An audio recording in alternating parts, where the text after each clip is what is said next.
வணக்கம். மட்டக்களப்பு மாவட்டத்தில் 4,49,606 பேர் வாக்களிக்க தகுதி.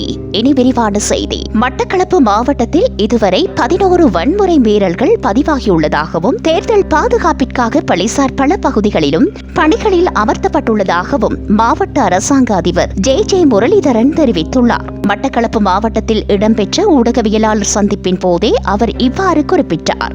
இதன்போது அவர் மேலும் கூறுகையில், இம்முறை மட்டக்களப்பு மாவட்டத்தில் 4,49,606 வாக்காளர்கள் வாக்களிக்க தகுதி பெற்றுள்ளனர். இதில் கல்குடா தொகுதியில் இருந்து 1,34,104 பேரும், மட்டக்களப்பு தொகுதியில் இருந்து 2,10,293 பேரும், பட்டிருப்பு தொகுதியில் 1,05,209 பேரும் வாக்களிக்க தகுதி பெற்றுள்ளனர். மாவட்டத்தில் 442 மொத்த வாக்களிப்பு நிலையங்கள் அமைக்கப்பட உள்ளன.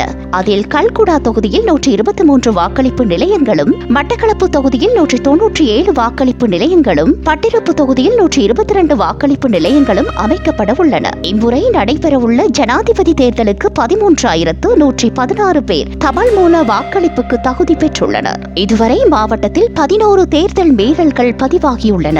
அதில் அதிகமானவை பதவி உயர்வு மற்றும் இடமாற்றம் என குறிப்பிடப்பட்டுள்ளது. இருப்பினும் தேர்தல் வன்முறை செயல்கள் எதுவும் இதுவரை பதிவாகவில்லை. மாவட்டத்தின் தேர்தல் பாதுகாப்பிற்காக போலீசார் பல பகுதிகளிலும் பணிகளில் அமர்த்தப்பட்டுள்ளனர் என அவர் குறிப்பிட்டுள்ளார். இதன்போது மட்டக்களப்பு மாவட்ட தேர்தல் அலுவலக பிரதி ஆணையாளர் SM சுபியான், மாவட்ட மேலதிக அரசாங்க அதிபர் S நவரூபரஞ்சனி ஆகியோரும் கலந்து கொண்டிருந்தனர். மட்டக்களப்பு மாவட்டத்தில் இவ்வாண்டுக்கான ஜனாதிபதி தேர்தலுக்காக இம்முறை 4,49,686 வாக்காளர்கள் வாக்களிக்க தகுதி பெற்றுள்ளனர்.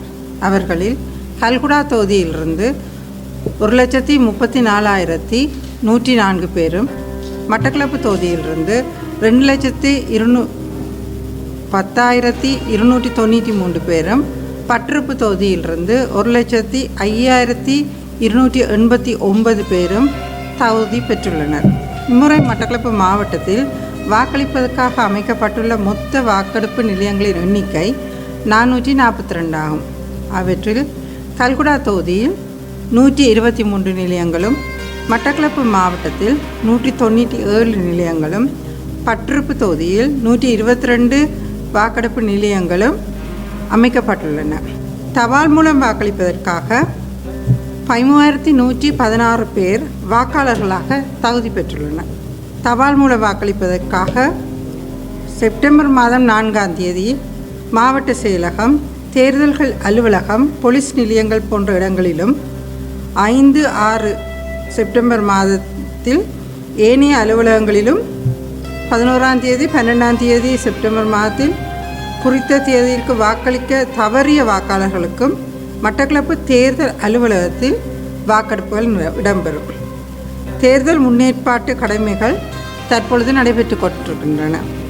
இதுவரை 11 தேர்தல் சட்ட விதிமுறை மீறல் முறைப்பாடுகள் எங்களுக்கு கிடைக்கப்பட்டுள்ளன.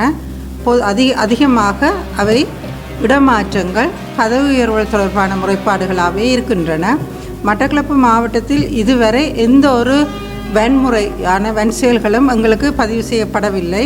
அந்த வகையில் போலீஸ் உத்தியோகத்தர்கள் பெருமளவில் இந்த பாதுகாப்பு கடமைகளில் மட்டக்களப்பு மாவட்டம் எங்கும் ஈடுபடுத்தப்பட்டுள்ளார்கள். எனவே ஒரு அமைதியும் நீதியுமான வாக்கெடுப்பானது மட்டக்களப்பு மாவட்டத்தில் நடைபெறும் என்பதை நாங்கள் உறுதி கொண்டு இருக்கின்றோம். நன்றி.